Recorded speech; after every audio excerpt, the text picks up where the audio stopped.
The cookie policy, understanding its importance.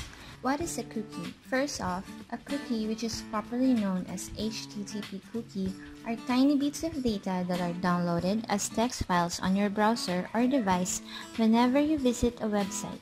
Cookies serve many purposes. It enables core functionalities such as e-commerce, shopping carts, counting visitors, autofilling forms, personalizing content, and offering targeted advertising. It is also used for more controversial means, such as tracking user activity. These are a necessary part of how the web works. It is also a source of privacy concerns and security risks. Cookies connects bits of data to a specific user. Whenever you visit a website, the site may deliver a cookie identifying you as a user Y. If you leave the site and then return to it again, that cookie will be used by the website, recognizes you as the same user Y that visited the site before. There are 4 common types of cookies.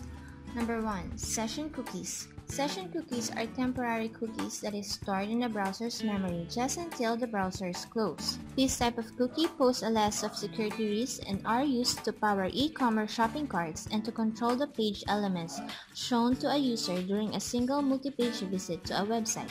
It is also used for other short-term storage purposes.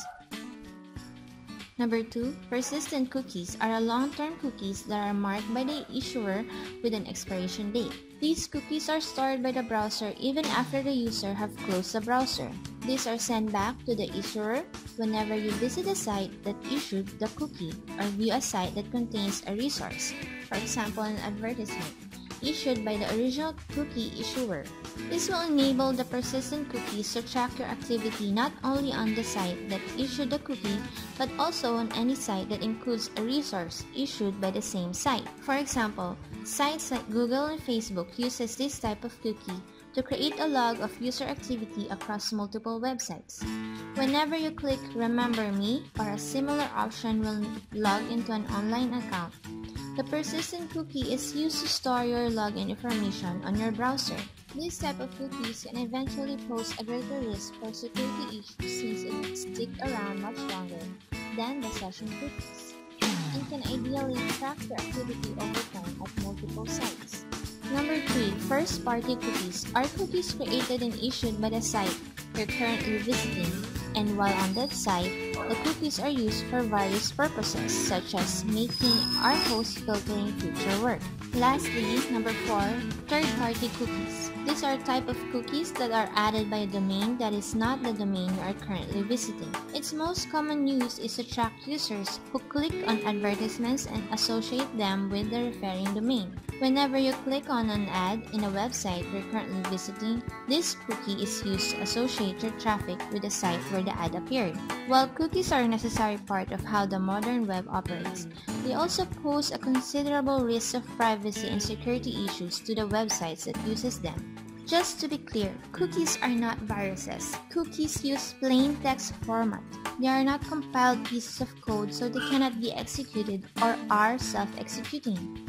So they fall outside the standard virus definition. Even though they are not viruses, cookies can be used for malicious purposes, since they store information that the user has given or that web server already has. There are also a few things you can do to limit and protect yourself from the amount of exposure when it comes to cookie-initiated invasion of privacy. Always pay attention to your browser security and privacy settings. Set the cookie policies to be as strict and firm as you deem necessary without making it difficult to access the website features. You also have the option to use private or incognito browsing mode. All modern browsers have this option to be able to open a website using a clean cookie slate. Just remember that in this mode, the browser will not use any existing persistent cookies. Therefore, no passwords will be saved and every site will think it's the first time you have ever visited it whenever you visit that site again. What is the cookie law? As a web developer, you must be aware of the privacy laws and directions that affect your development. If you ignore the laws that applies to the use of cookies, you may find yourself facing a hefty fine. Here are 3 legal issues to take into consideration. The EU cookie law.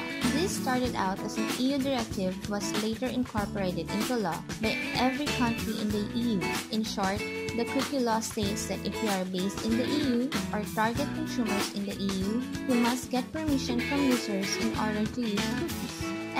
privacy disclosure requirements. The third-party tracking for the purpose of advertising and affiliate sales is one of the primary uses of HTTP cookies. And if you are planning of using cookies for this purpose, then the FTC clearly states that you must let your site visitors know what you're doing. Privacy policy requirements.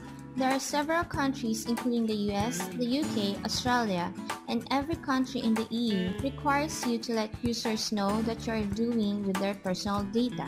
When you use cookies in any way to track user activity, including analytics cookies to track visitor traffic, there is a requirement by law to publish a privacy policy of your website explaining what data you collect and how you use it. Everyone is required to comply with the law regarding to cookies. All you need to do is to follow these 3 guidelines. When you are based in the EU or targeting EU consumers, make sure that the visitors are aware of the cookies and give them the opportunity to acknowledge that your site uses cookies. If you allow paid advertisements or the placement of affiliate ads on your site, remember to disclose that information on your website where everyone can be aware of it. You must create a comprehensive privacy policy explaining what data you collected and how it will be used, especially if you are tracking user activity or collecting any user data. Remember to apply these 3 things and you will have no problems with the law. It will also be better to consult a lawyer to understand more regarding the requirements under the cookie law. In conclusion, cookies are an important part of the web, and a vast majority of websites uses them in their own way. By understanding everything about cookies, how they work, and its uses, you'll be taking advantage of their benefits at the same time be able to protect yourself against any risk.